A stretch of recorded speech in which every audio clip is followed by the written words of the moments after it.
It's my monthly look at the brand new light novel series that are making their debut for the first time in English, this time for the month of July 2021. Not a really big new release month. In fact, there's only 3 titles that are making their debut, and 2 of them within the first week of July. We did have a couple titles we were promised from Yen on, but, well, they've been pushed back to August, so leaving us with a couple of titles from 7 Seas as well as a title from J Novel Club. If you want to check out all the light novels that are releasing in the month of July, I'll leave a link for EnglishLightNovels.com.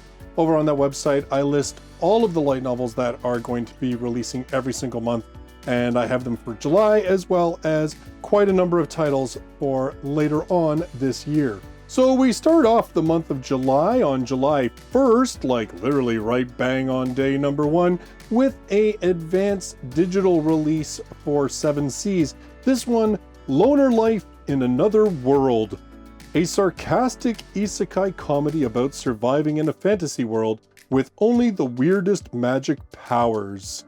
When sarcastic loner Haruka gets transported with his class to another world, he's not wild about adventuring, but he wouldn't mind having some cool powers.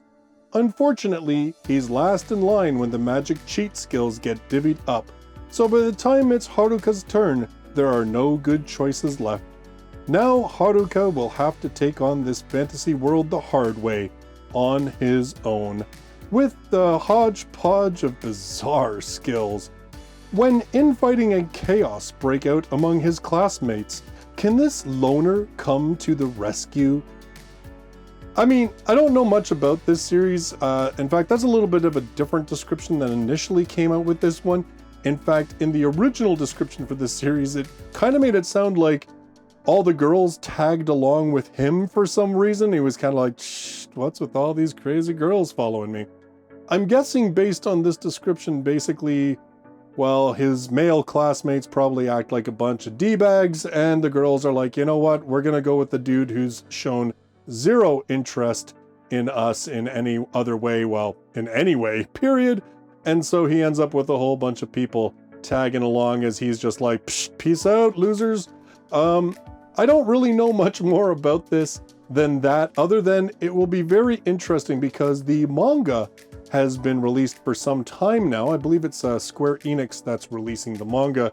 And I have heard at least the translator of the manga was saying that the light novel would probably be a chore and a half to translate. So it'll be really kind of interesting to see how this one gets received. I'll probably wait until some of you isekai lovers check this one out and let me know, like, if it's unique, different, or if it's just kind of a lot of the same old, his skills are weird and useless but funny when he uses them all in combination, he's OP as fuck. Let me know in the comments down below.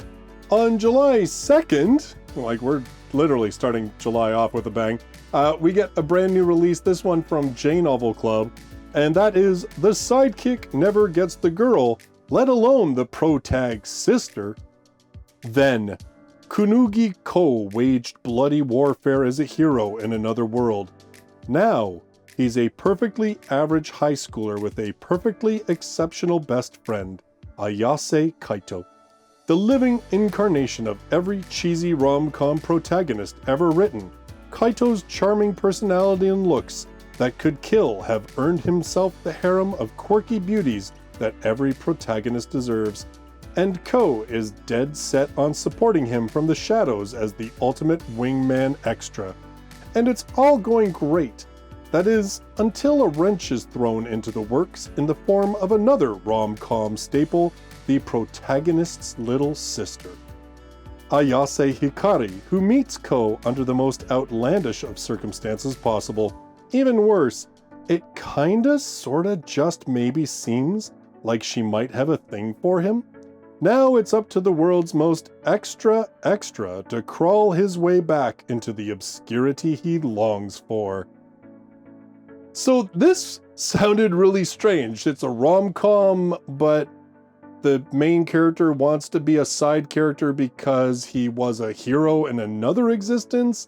And it sounds like when we were talking about it, some of the guys on the Light Novel podcast had read the pre-pubs from J-Novel and kind of made it sound like the guy's a little bit PTSD and that he's like, I've had enough of being shoved out into the forefront and having to make decisions, and his past life involved like betrayals and loss and everything. So he's kind of like, I'm just checking out, man. I am sitting back here, just the average Joe. You all just feel free to just glom onto my buddy, and I'll just make sure he doesn't get hurt.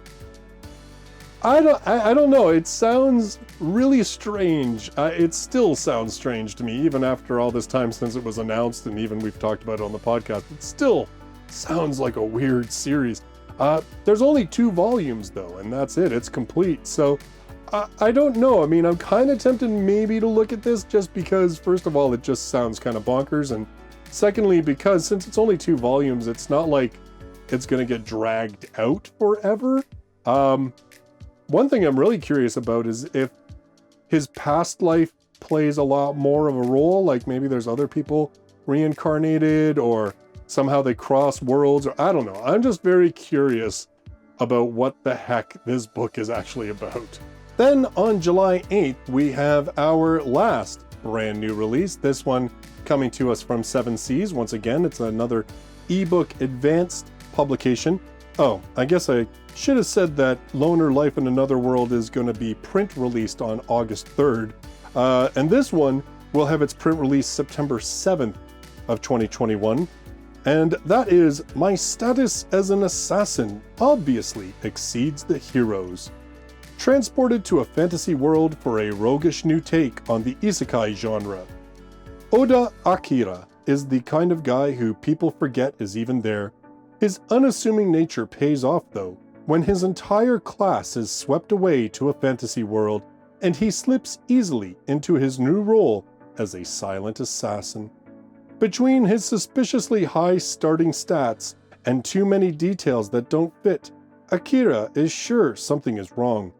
But digging into royal secrets is a dangerous game, and when Akira uncovers an evil scheme, he also makes a powerful enemy, the very king who brought him to this world. With the help of the elven spirit medium Amelia, can he find the power to set things right and get his revenge? First of all, I'm kind of hoping that this is like an assassin light novel with an actual assassin. I won't slag on any other books, but you know what I mean? Like, it would be cool to actually see some high stakes stealth and elimination and, not just crawling through the grass and shooting a guy with a sniper rifle. And I do kind of admit, when it comes to the whole isekai thing, I'm slightly a sucker for the summoner is a problem, that the people summoned weren't really summoned for as noble or as useful a cause as what they were led to believe. I think that is kind of a thing that we have not played out as much in English.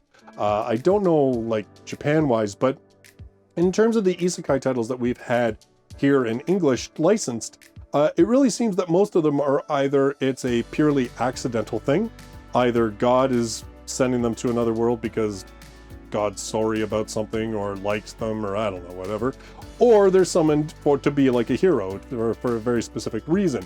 We've had 1 or 2 that were like, you were summoned by mistake, sorry, we meant that guy, not you, sorry. But I don't think we've had quite as many that were like, we were summoned for a nefarious evil deed. Like, we were not summoned here to be heroes, even though that's the bill of goods we've all been sold. I don't think we've had as many of those. So I kind of see that as a slightly different take on all of this. Again, I don't know. But the other thing about this book, and I gotta admit, I'm always a little bit of a sucker for it. The art is like really cool. Like, I love the colors that are used on this cover. And even having taken a look at some of the interior artwork when I did the English Light Novels entry for this title, there's some nice art in this book and nice use of colors and stuff, so it kind of made me want to check it out. If you're familiar with this title and you think that there's some good points and that it's worth checking out, let me know in the comments down below. So those are your 3 brand new series that are making their first time ever appearance in English this month. If you like these videos, make sure you hit that like button. If you don't want to miss any of my future content, make sure you hit that subscribe and the notification bell. And really, yeah, hit that like, please, because apparently this seems to be a really big thing with YouTube's algorithm right now, is they want to see the engagement, like it, comment on it, you know, that kind of stuff. I really do appreciate it, and you know, if you feel so inclined, you can also help the channel directly by becoming a member of the channel. There's a little join button down below, and you can see the fantastic people rolling on screen next to me who've already joined up and helped support the channel. In the meantime, that's it for this month. Of course, I'll have other reviews and other stuff coming out in July, and I'll be back at the end of July to talk about the new releases that are coming in August. I'm thinking we'll have a few more titles than we did this month, especially with Yen having pushed off 2 of their brand new releases into August already. In the meantime, as I said too, if you want to check out EnglishLightNovels.com, I'll have that link in the description. You can see all the light novels that are coming out in July and beyond. Thank you so much for watching this video. I look forward to seeing you in the next one. Until then, bye-bye for now.